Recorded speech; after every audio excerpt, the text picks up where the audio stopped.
Hi, I'm Trudy Brookman. I am an attorney specializing in consumer law, and I wanted to tell you about one of the most exciting things in my professional career. I recently won a case in the Supreme Court of Appeal on behalf of a consumer who bought a financed second-hand car. It turned out to be a complete lemon disaster of a vehicle. So he returned it, but the bank kept on taking money off his account. And eventually that situation was brought before the Supreme Court of Appeal, and they said the bank cannot wash its hands of the defects in a motor vehicle that they finance or any other asset in principle. And therefore, if you buy a financed car or other asset and it turns out to have problems, it might be stolen, the dealership may have lied to you about the characteristics of the car, it may need repairs, or it's so bad that you need to cancel it, then you, in terms of my new judgment, it's the Van Niekerk versus Westbank case, you are entitled to cancel with the bank, and the bank needs to refund you whatever you've paid up to then, or to pay for the repairs.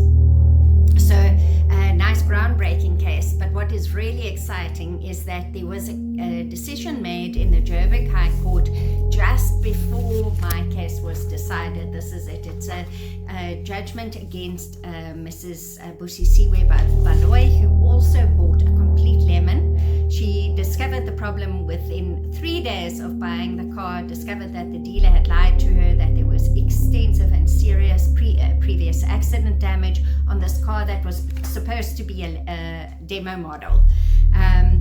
I recently had an opportunity to speak on Kaya FM on her case, and to just explain to the consumers who were listening that in fact that case is wrongly decided, and the fact that she was ordered by the Joburg High Court to keep on paying Absa Bank for this car that she'd already returned to the dealership was completely wrong in the light of the Supreme Court of Appeal judgment. So on Kaya FM, I encouraged anyone who knew Ms. Baloyi to contact me, and satisfyingly she called me back 3 days later.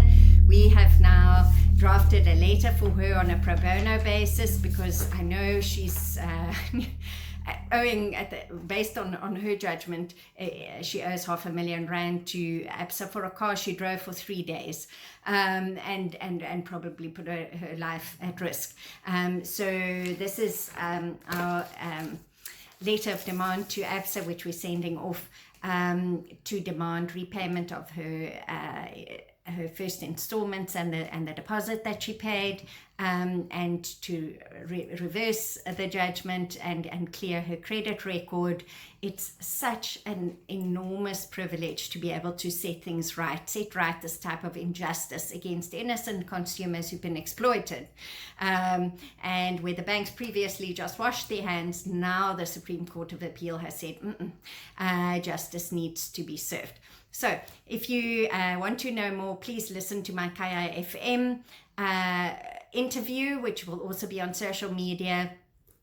Look at our website and you'll see a lot of resources for consumers. But certainly if you're buying a vehicle, make sure that even if it's just 10%, that it is financed by a bank, so that you have that recourse against the bank if there turns out to be any issue with a vehicle. Contact us if you have any questions.